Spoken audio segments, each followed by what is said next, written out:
Greetings of the day.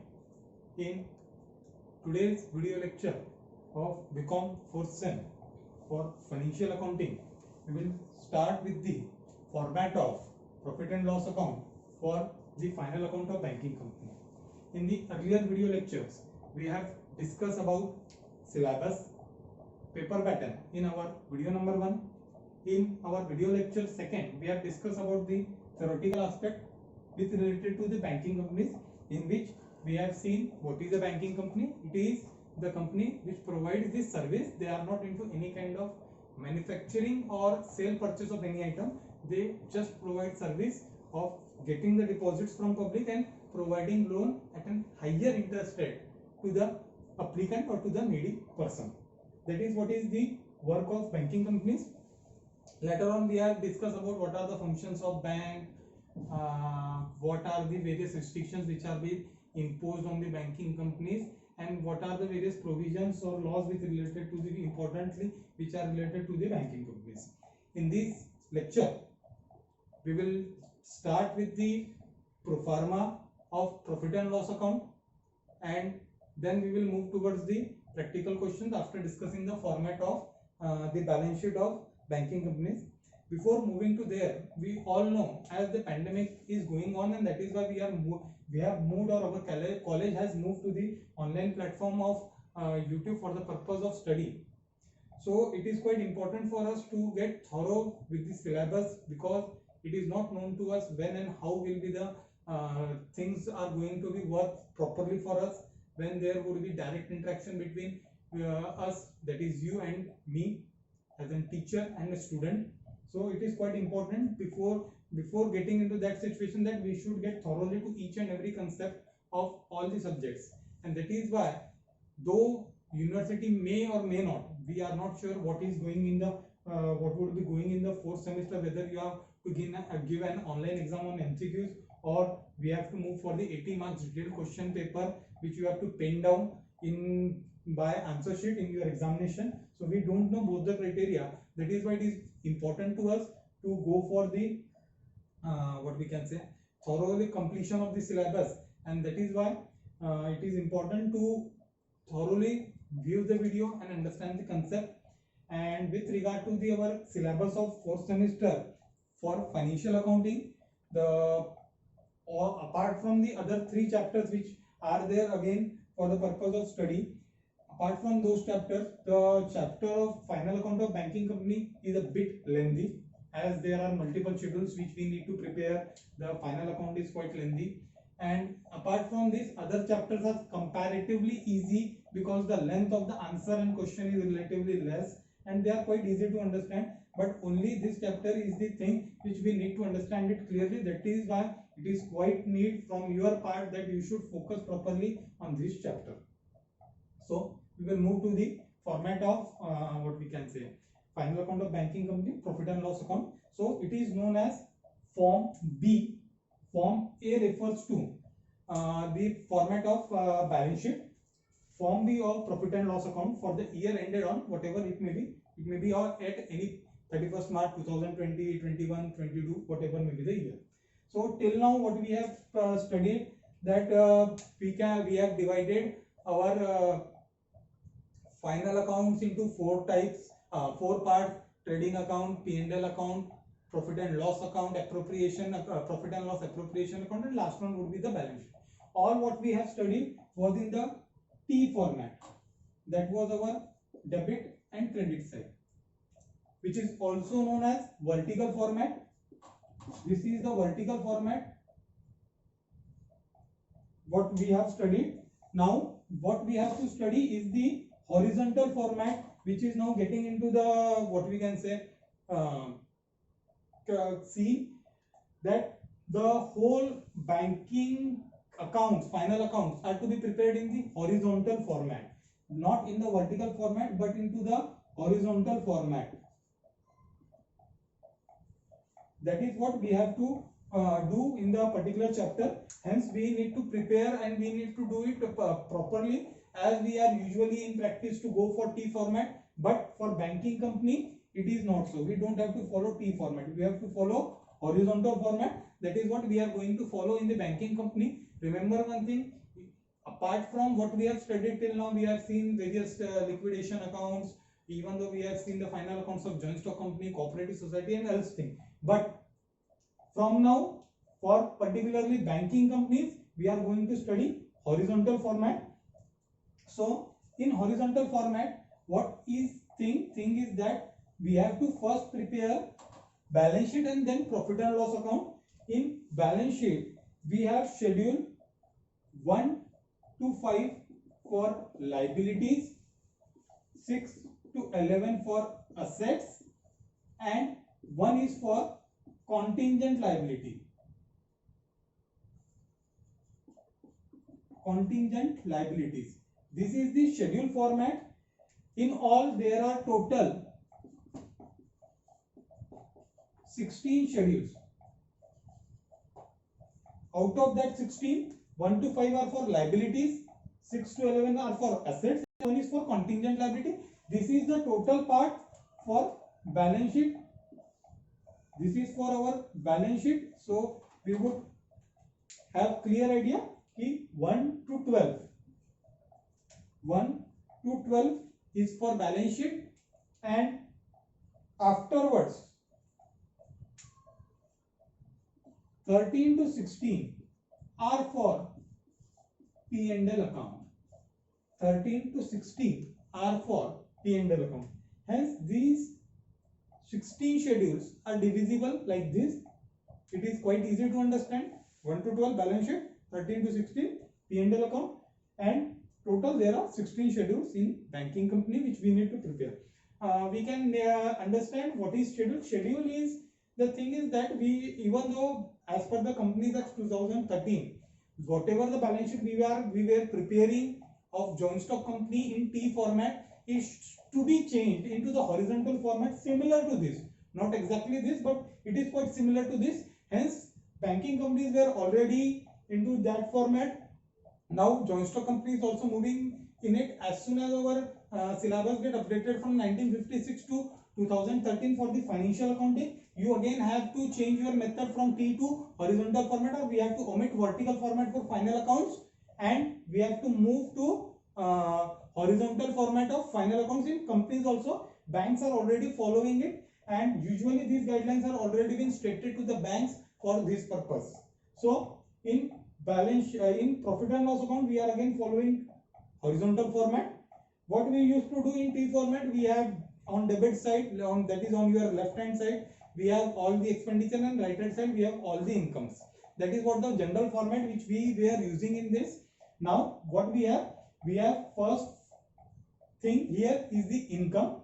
What can be the sources of income for bank? There I can classify, or we can classify sources into two categories. First one is the main source of income. We all know that the main business of the bank is to provide service to the public, service of what they gives loan to us. So first major source of income is interest earned, which is to be used for the calculation in 13th schedule. It can be interest whatever the bank has received from their customers, even though at some point of time RBI also borrows money from the banks, that interest to be included there, or any other bank which has borrowed money from a particular bank is also included in schedule number 13. Then second point is of the other income. Other income is the various sources of income. In the second one, that is the expenditure, we have to write down or pen down all the expenditure which are related with the banking companies. Again, it can be classified into 2 to 3 types, or we can write it into the 2 to 3 criteria.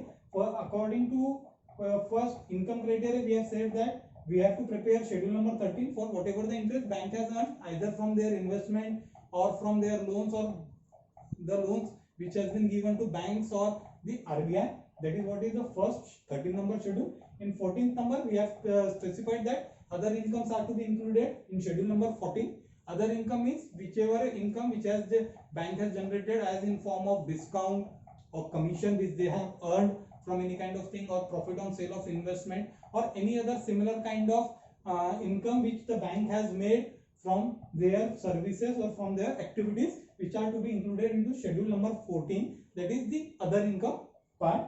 Now moving to the second criteria, that is the expenditure. For again we have to look into the business tendency of the what the banking is going to do. Again, banking services are provided. The basic two functions of the banks are giving loans and accepting deposit. When banks give loan, they earn interest, which is included in schedule number 13, as well as whenever bank takes any kind of deposit, we all know that bank has to pay the interest to their customers, which is to be included in the interest expended, that is schedule number 15. Here we have to write what interest bank has given on deposit, what are the interest bank has given for the deposit with the deposit what RBI has put with them, or any kind of interest which bank has to give for the purpose of accepting the deposit is to be included in schedule number 15, that is interest expended part. In second thing, that is schedule number 16, that is of operating expenses. As bank is again a financial institution which works according to certain rules and regulations, we all know that there are various kind of expenditure in day-to-day working which a bank need to expend it. That is what all the list of expenses are included in schedule number 16. It can be depreciation, it can be printing, stationery, or any other office expenses, electricity bill, whatever may be the expenditure related to this operation of the banking are included in the schedule number 16. Or else we can simple classify both income and expenditure. With regard to income, include all interest which bank has received in schedule number 13. Apart from that, whatever income classified in other income, that is schedule number 14. Similar kind of thing can be done in interest. It can be done in expenditure. In expenditure, whatever the interest bank has given to any bank or customer or anyone should be included in schedule number 15. Whereas the other expenses apart from interest should be included in schedule number 16. Then we have to make total of income as well as expenditure. If there is any provision or contingencies, we can include it if it is allowed so in P&L account. Then we have to make total of income, that is total of schedule 13 plus 14. Similarly, total of expenditure also schedule 15 plus 16.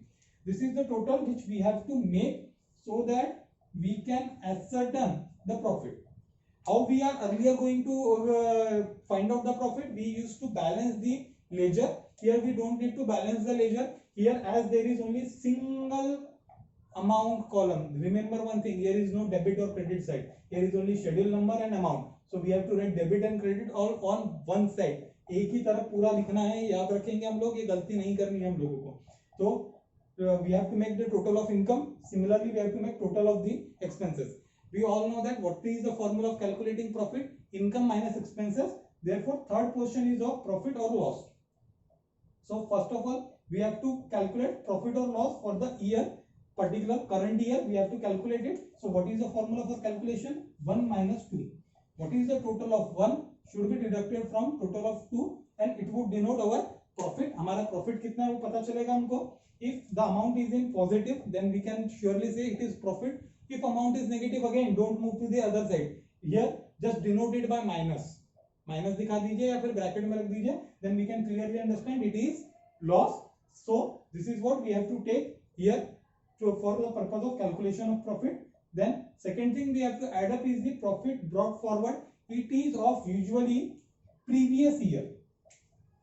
Previous year profit is given here, which we have to take into account. It can be by way of opening profit, or it can be by way of written as previous year profit. We have to make the total of both, and we would get our amount. Then fourth one is the appropriation account. Here in appropriation account, what we are going to do earlier things, we are doing same thing in the appropriation account.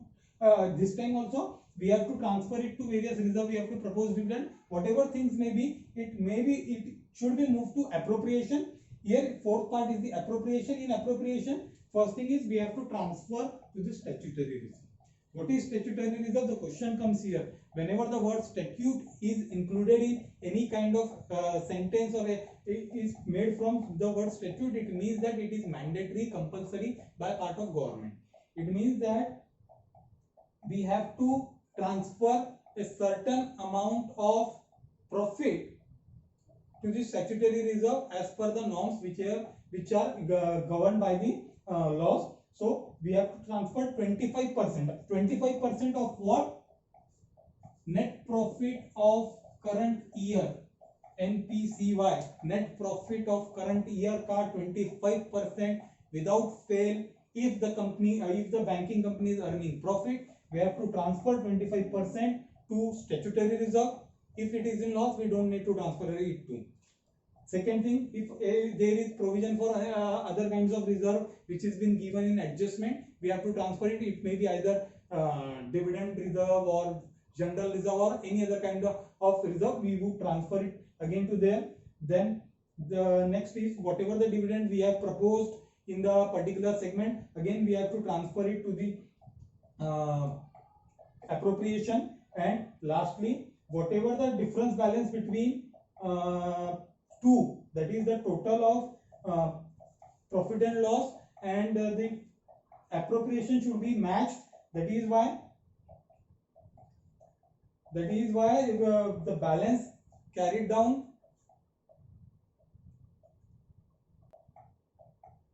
So whatever the balance, we can take a short example here.